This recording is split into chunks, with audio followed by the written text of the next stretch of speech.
Third policy answer webinar focus on aligning priorities in the Western Balkans with those of the EU across three thematic policy areas: digital, green, and health. For those who don't know, Policy Answers is an EU Horizon Europe project which has the goal to support research and innovation policy making in the Western Balkans. The first three webinars focus on presentations by regional experts, providing an overview of the Western Balkans pathway to implement the digital agenda, modern health policies, and green agenda. The third webinar today is dedicated to the topic of the Green Deal and the Western Balkans pathway to implement the green agenda. And it's my pleasure to introduce our speaker, Professor Djordje Djatkov. Djordje is Associate Professor at the Faculty of, just want to move to the next slide here. Sorry, okay. So Djordje is an Associate Professor at the Faculty of Technical Sciences of the University in Novi Sad. He is specialized in the field of biomass as a resource for renewable energy with a focus on achieving sustainability across different fields like decarbonization, reduction of greenhouse gas emission, circular bioeconomy, biofuels, among other fields. And Professor Djatkov has had experience working at the Bavarian State Research Center for Agriculture. He was a fellow of Humboldt Foundation at the Hamburg University of Technology. He's actively engaged in many national and international research projects, and currently he's a steering committee member of the Serbian Biogas Association. After his presentation, which will last 25 minutes, we will have 10 minutes for questions and answers. But this time we decided to prolong the session for those of you who would like to extend discussion with Djordje. So we will make, after 40 minutes, we will make 1 minute break, and then we offer you additional 20 minutes for the discussion. So Djordje, thank you very much for accepting our invitation, and the floor is now yours. I stop sharing my screen. Thank you very much, Sanja. It is also my pleasure to collaborate with you on this project and on this topic. Good afternoon, everyone. I hope you see my screen now. I can start just. Yes. Okay. Thank you. Today's topic is the green agenda and green transition with challenges, practices, and recommendations. Nowadays, we live with many challenges and existing threats as well, related to climate change, to polluted environment, to sustainability, impaired health, energy and food security as well, and also not so positive geopolitical situation. European Union responded to these challenges and threats, to some of them, by developing European Green Deal. This is a development strategy for the next century and opportunity to transform the society into a resilient and sustainable one. Green Agenda for Western Balkans has the same objectives as the European Green Deal, and it's somehow the connection between Western Balkan countries, economies, and European Union. Therefore, economic and investment plan for Western Balkan countries was developed, and Western Balkan leaders endorsed Sofia Declaration in November 2020. After that, Regional Cooperation Council organization from Sarajevo developed action plan for the implementation of the Green Agenda for the Western Balkans, and in autumn 2023 published implementation report on this topic. So, what is actually Green Agenda? on Western Balkans. It has the same structure as the European Green Deal, consisting of 5 pillars related to decarbonization, circular economy, depollution, sustainable agriculture, protection of nature and biodiversity. This is the green transition topic, but somehow its actions are wrapped with digital transformation as well.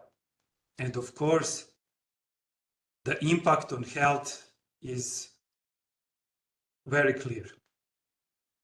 But these 3 topics are somehow defined by the word complexity. It is very complex, interrelated, and in order to achieve objectives, some synergetic effects could be provided.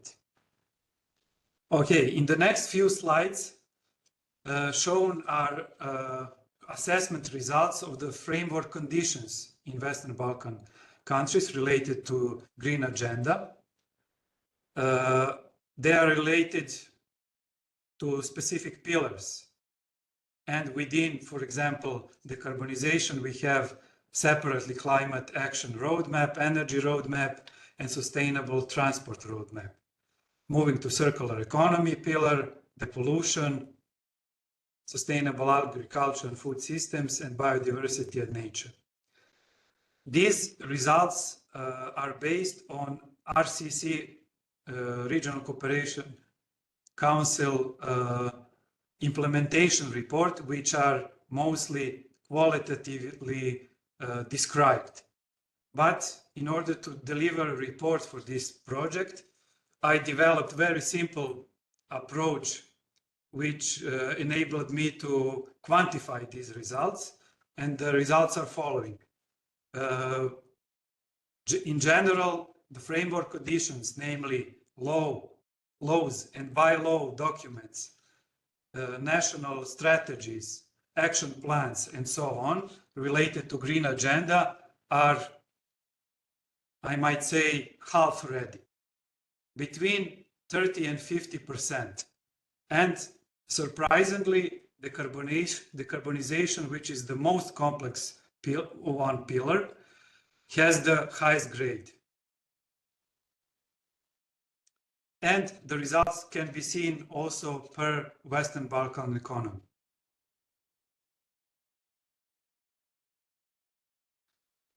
What about challenges?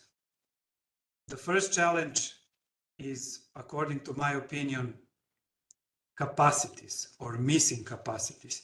This is just one example of Just Transition Fund related to support of vulnerable regions to transform energy systems from coal-based power plants to renewable energies and green energy sources.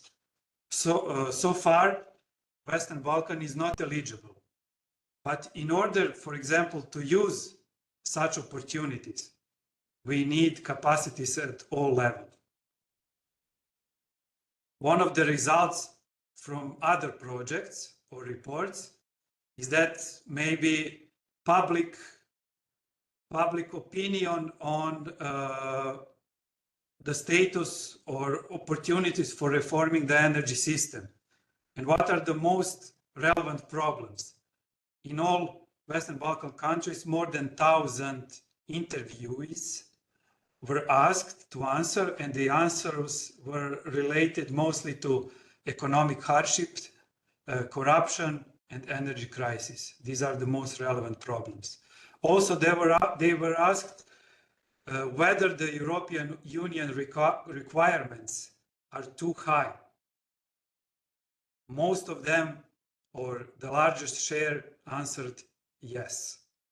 This is the requirements are too high. A slightly lower share is answer is that the requirements are adequate. What about climate change or decarbonization pillar related to climate?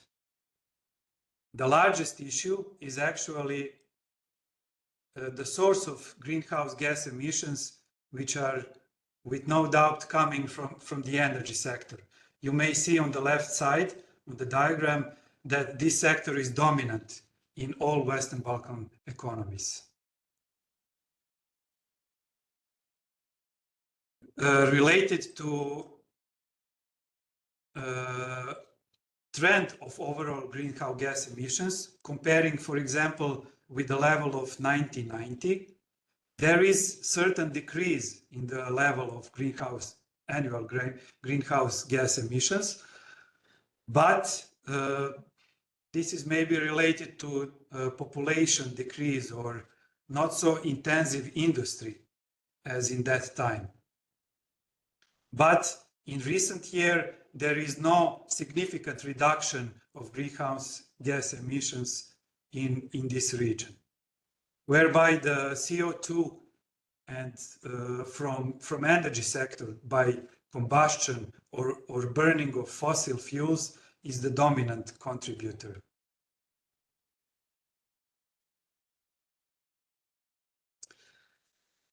Sources of emissions of pollutants.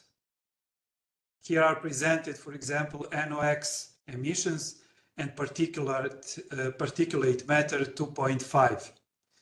NOx emissions in some countries are originating from power industry, meaning from electricity generation, and in some countries you may see this power industry is blue, and in some countries road transport by this yellow field on the diagram.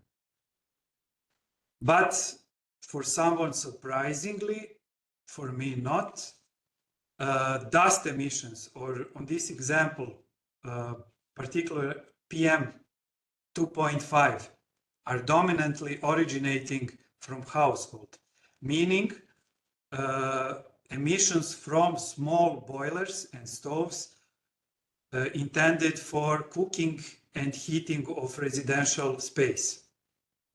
But this is not a surprise for me, because within one previous project with Joint Research Center from Ispra, Italy, we determined that about 50% of energy used in household for cooking and heating is actually coming from solid fuels, meaning biomass and coal. Related to sulfur oxide emissions, power industry is the main reason for it. For example, if you see this graph with top 10 power plants in Europe with total SO2 emissions in Europe, 8 out of 10 are coming from Western Balkan economies. And the additional problem is that in this region, the coal is actually lignite with high sulfur content.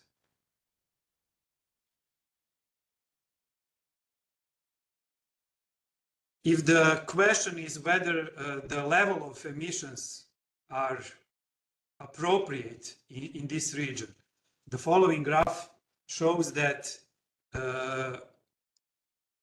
actually the exceedance of particular emissions like SOx, dust emissions, and NOx are actually above the limit. The limit you may see on with this red line, and actually the value here represents the intensity, how much time the exceedance is present in certain country.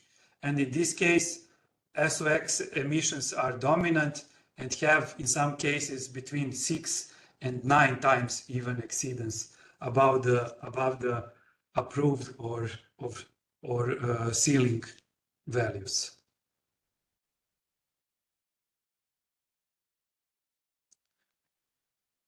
Something related to circular economy. There is much space for improvement if we look at this specific figure, which is calculated as a ratio of GDP and kilogram of and mass of resources used. This figure is even more than 4 times higher in the European Union than in Western Balkan region. Sorry for this short break, but I'm not all the time able to change the slide like now. Yes. Something related to air pollution. Almost all pollutants are critical in this region. This is just one example for the particulate matter 10 and the parameter daily maximum. And as you can see from this very explaining graph, there is exceedance of daily maximum values in all economies of the region.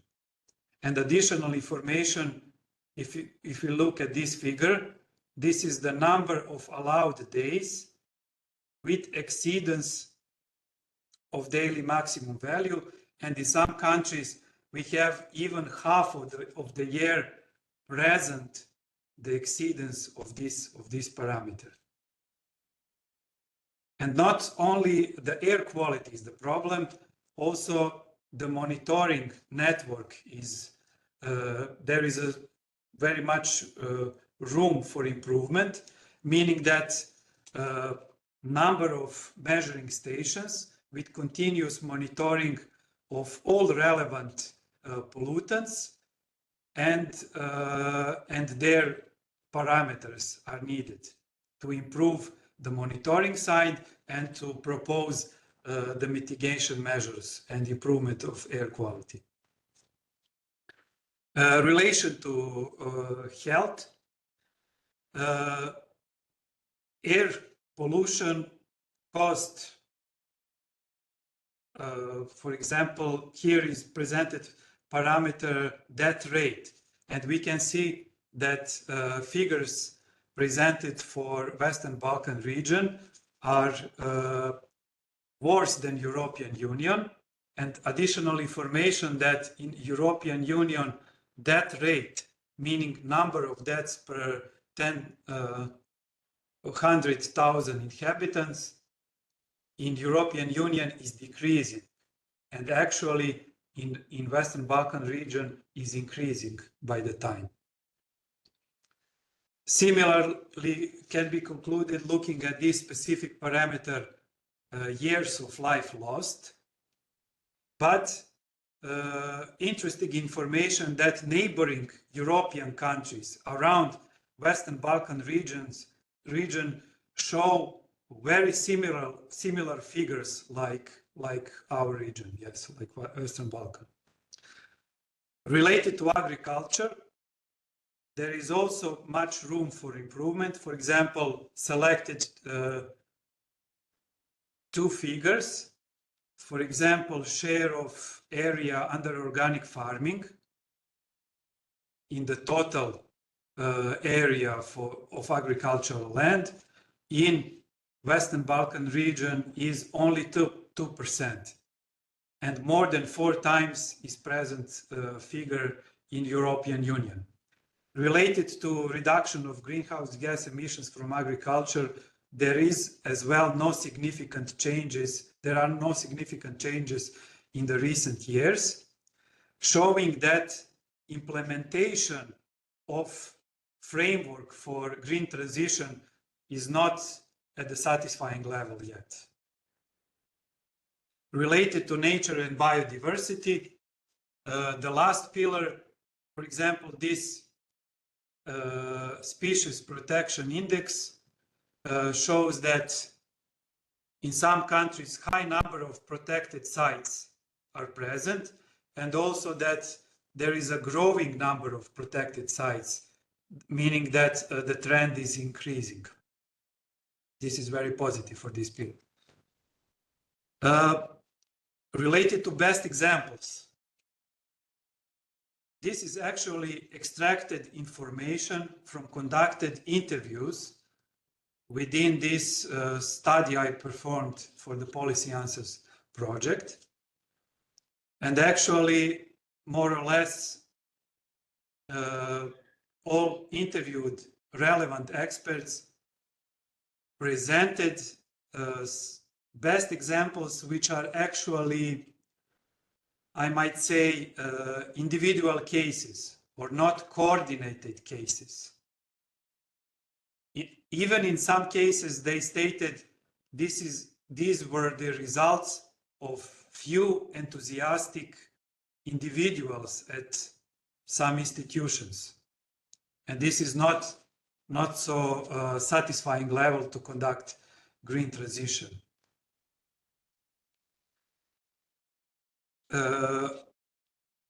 At the end, instead of conclusions, recommendations, might sound trivial, but public awareness should be raised, and to initiate public discussions. This topic is very complex and has, as we saw, a lot of challenges. We need to improve capacities of all potential contributors to this topic, to the implementation, of course. For example, external organizations should be included as well in policy making. We need to support financially vulnerable groups because this aspect is connected to social aspect, social challenge, and to mitigate negative outcomes, to, for example, to remain employment from coal sector into the green sector and so on. We need to enhance utilization of existing financing instruments and projects. Of course, so far the level of utilization is not satisfying. There are opportunities, but the capacities in order to utilize these opportunities are missing. We need to improve cooperation and coordination, but at all levels, at regional, economy-based, and at the local level. And finally, my recommendation would be to facilitate cooperation of national administration, meaning ministries, with industries, with authorities at municipal level, at local level, with academia, within concrete projects and activities, in order to be able to conduct green transition. And I see this as maybe as a crucial point to be improved in the future, of course. Thank you very much for your attention. Thank you very much, Djordje, for this excellent presentation. I think complexity is really the right word here because it's a really incredible connection of different fields when we talk about this Green Deal and Green Agenda. And again, thanks for sharing your insight, knowledge, and all this information. Also, thank you very much for keeping to the time. You only had 20 minutes. You could you could spend even more, but I'm really now happy to open discussion with you. And I see here a number of specialists in the field of Green Deal. So I invite all of you now to ask questions to Djordje or to make any comment you want. You can either directly ask question or you can put question in chat. So I now open the floor for discussions. Please.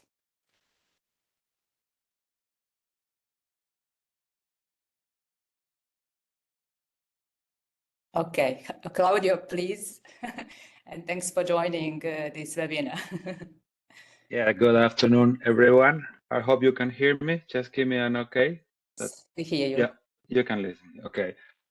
Yes, I would like us to compliment Djordje for this excellent presentation. Also, the putting together different topics that are,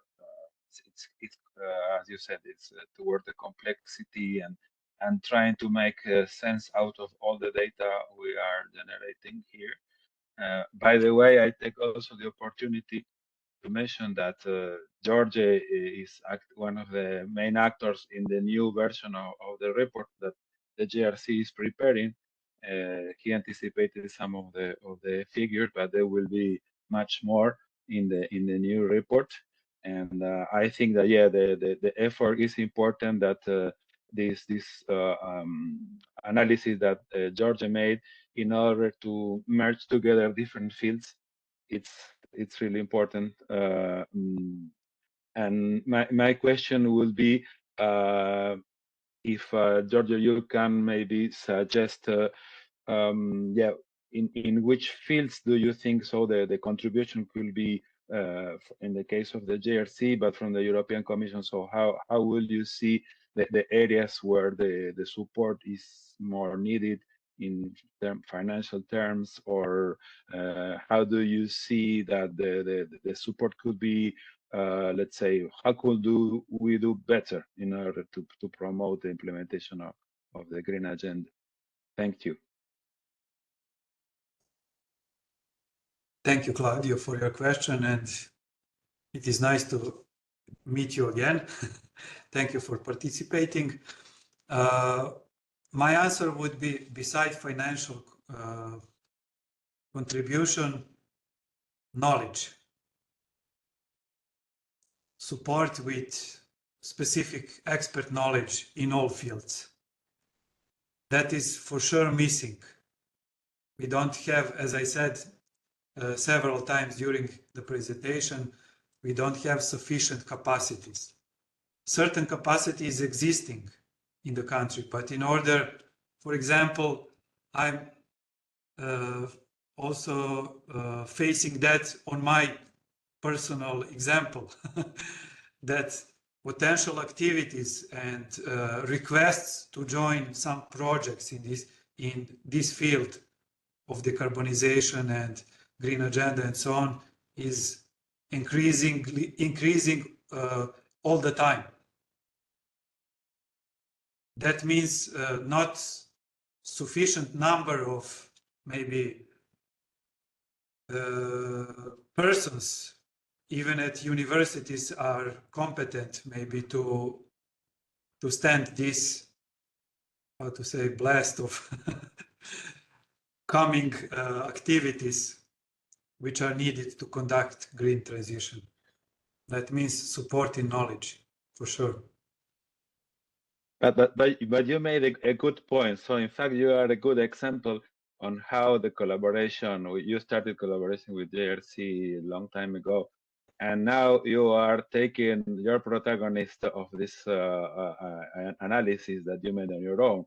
So it's a good example on how the collaboration with the European institution can also improve the capabilities of the Western Balkan experts. So you are indeed maybe our best example of expert from the Western Balkans that is taking the lead in this activity, and we are very proud of this. Okay, thank you. Thanks. I now see Miroslav. You have a question? Yes, well, it's more like a comment both to Professor Djatkov's presentation, but also to Claudio's question as well. First of all, I would like to congratulate to Professor Djatkov for excellent presentation and data presented there. And I fully agree with his recommendation when we talk about cooperation between Western Balkan institutions and EU institutions, that capacity building is probably the most important. One comment in relation to that is that since the nuclear summit in Brussels a month ago, Serbia is openly talking about application of nuclear energy. The main problem about that, beside the legal issue, are capacity problems in Serbia in the nuclear sector. So when we think about that, we probably should recommend both to European institutions, but also I would like maybe to recommend to leaders of the Policy Answers project to think about capacity building in nuclear sector, which will change the situation in the energy policy mix in the Western Balkans, not within next few years, probably at least within 2 decades, starting from now. But I would strongly recommend to think about that and not to wait until it's too late to help region. For example, some sort of foresight activities and then backcasting from that, saying, okay, well, if we want to have nuclear energy application in the region in the next 15 years, now we have to do this and that. And that might be something where JRC or similar organization could help. Another issue which I would like to recommend is that let's once again think about Western Balkan as part of the Europe as a continent.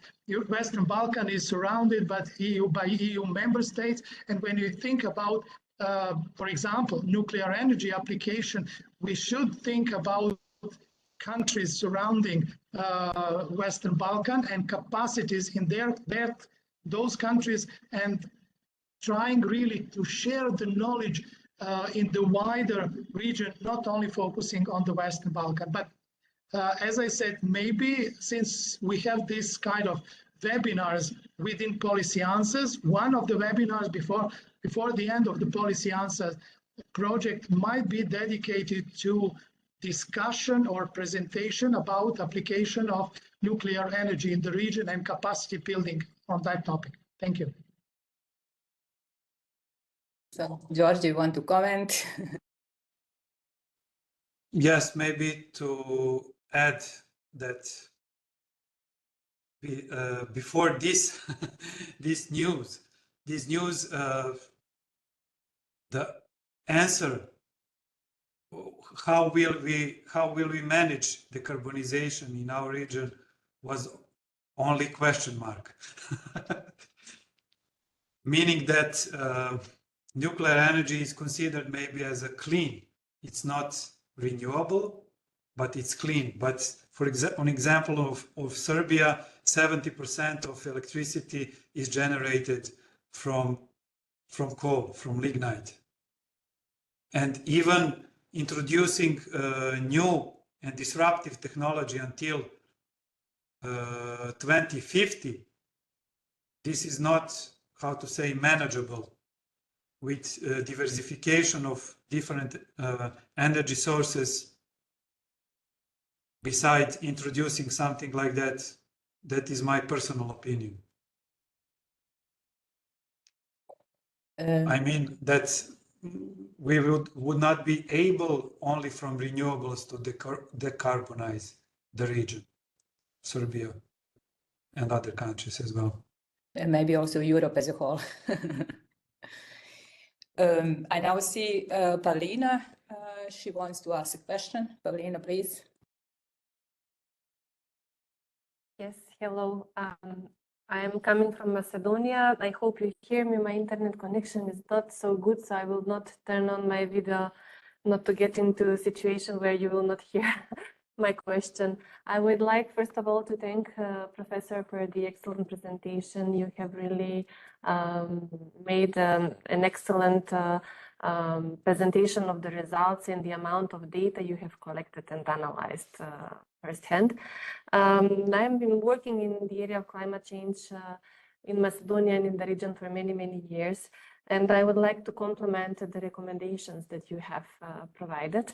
I fully agree about the knowledge management issue, and therefore I'm not sure whether it would be possible to further detail the recommendation in terms of, I think there is necessity to develop a knowledge management action plan or strategy for the Western Balkans. That would be really a good and sustainable solution how to enhance how to improve knowledge management in this area, because I really believe there are people that know about these issues, that have experience, but either they don't have an opportunity to share it, or there is no, let's say,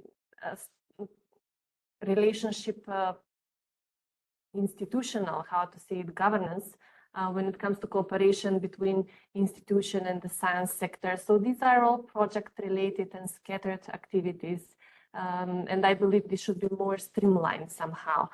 On the public awareness, there are many public awareness activities in the country, but the main issue is that they are very general. And as such, I'm not sure that they would provide excellent feedback if additional money is investment in another public awareness project, if the messages that are conveyed are general. So for this, maybe it would be good to engage with the civil society sector, because they are maybe the voice that can connect the science and the public. And about capacity building, there have been number of capacity building projects. I think that people are really tired of attending one more webinar and one more training and one more stuff. So I know that all of the countries in the Western Balkans have implemented this capacity building initiative for enhancing transparency. These are capacity building projects that are financed by UNFCCC. And Serbia is currently planning to go to the second stage. So I suggest that to the extent possible, green agenda is maybe introduced through these existing activities, and trying to really increase the quality of the trainings instead of the number of trainings. That would be all from my side. I don't have questions. I just wanted to provide additional input and to thank you once again for the excellent feedback. Thank you. Thanks, Pavlina. And maybe you want to comment, Claudia? Oh, sorry, Claudia, not Claudia. First to comment, Djordje, and then I give the words to Claudia. Yes. Or you want Claudia? I don't, yeah. Okay, I will shortly reply. Thanks for this compliment. And as you said, it's not too late for your compliment, since we will generate policy brief and maybe include your contribution to this. Thank you. Claudia? Maybe I would like just to, let's say, recall one activity from the JRC. I mean, it's not that I want just to talk about ourselves only, but I think the topic is very much connected to the discussion, and is well known by some of you, in particular by Professor Veskovic, who was one of the let's say protagonists and also the enablers of the activity. And I'm talking about the summer school that the JRC and the University Novi Sad organized last year, and that was exactly in the direction of supporting this summer school on environment. Was dedicated to experts from the region, and the idea was to increase the capability and ability for young scientists and for advanced students. And this was really very successful, thanks also to the great support and the professionality of the colleagues from the University of Novi Sad, together with the colleagues from the JRC. And by the way, this activity, we had a recognition. It was included in the highlights of the events that for the JRC carried out in 2023. So we're this has also recognition at the highest level in the JRC and the European Commission. So and this is just one of the latest steps of the activities trained in the area of capacity building that the JRC has been carrying out follows other training that were performed previous year about, for example, improving the abilities to report emission, which is it's a key activity in order to promote policies. So we need to know the information, and we need to support the institutions that are dealing with this. So, but this, of course, this is just a little, let's say, a little contribution in an ocean of needs.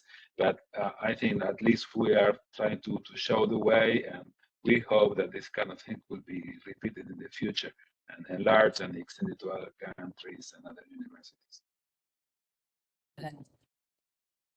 Thanks, Claudia. Now we are approaching the end of the webinar, but I mentioned that we will extend discussion for those of you who would like to stay a little bit longer.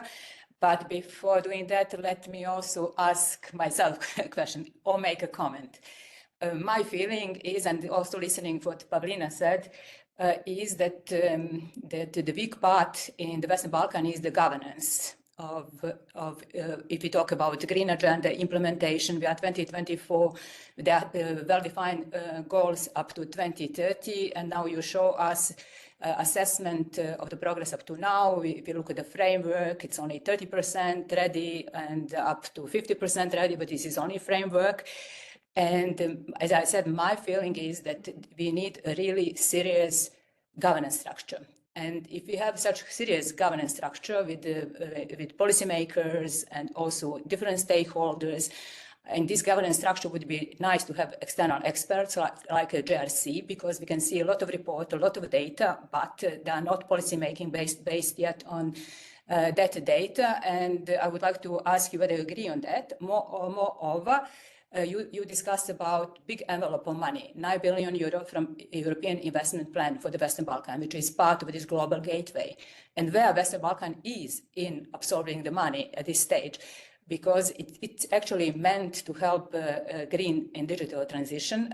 I know from some countries that it's a very, very weak absorption. And again, here I believe that every Western Balkan country has a good core of resources, but if you use that in a smart way, my feeling is a part of the very smart governance structure for implementation of this very serious, important agenda, which is our future, because if we don't do that, we will not be competitive to the rest of Europe, is that we need to really have a core of the so-called project office where you have skilled people who know how to write the project, how to seriously follow every stage of the project. So again, to stop it was like a bit more like comments, but I would like to ask your opinion. Do you see a recommendation for policymakers at the governance structure? You are unmuted. You're muted, actually. Sorry, George. You're muted again. You're muted. I didn't hear the last part. It was some noise. My question is, do you have a recommendation for policymakers? What would be the smart governance structure? And what would be the best way to absorb the money from European Investment Plan for Western Balkans? Because I even don't have the picture of out of 9 billion planned up to 2027, how much money was absorbed up to now? Because we always talk, everybody is talking about we need money, we need financing. The money is there, but yes, we have a knowledge how to use that money. Maybe also the question is, which are the priorities in each country? In energy sector, environmental protection, and so on. That is also maybe a good point. Yeah, I was thinking about that. We really need a complex governance structure which covers the total Green Deal, and then you channel through the right. Okay, I agree on that, but the answer is also complex. Exactly. So I don't know what to do, because we are already now passing the board of the webinar. If you agree, we could still a little bit extend, and I don't want to keep you here if you plan just to stay for 40 minutes. But if you agree, I think we could just extend for maybe 5 minutes more and then finish webinar. If you would agree, then I ask Maria to ask question. I agree. Thank you. Hello, everyone. Congratulations to Professor Djatkov for excellent presentation. I completely agree with all recommendations, and I will just want to add that we can use health as argument for all policies in the Green Deal, and maybe we should work more together with health in all policies as an argument when we, as you said, that it's very complex to make some priorities with the lens from health, just health consequences to population in Western Balkans.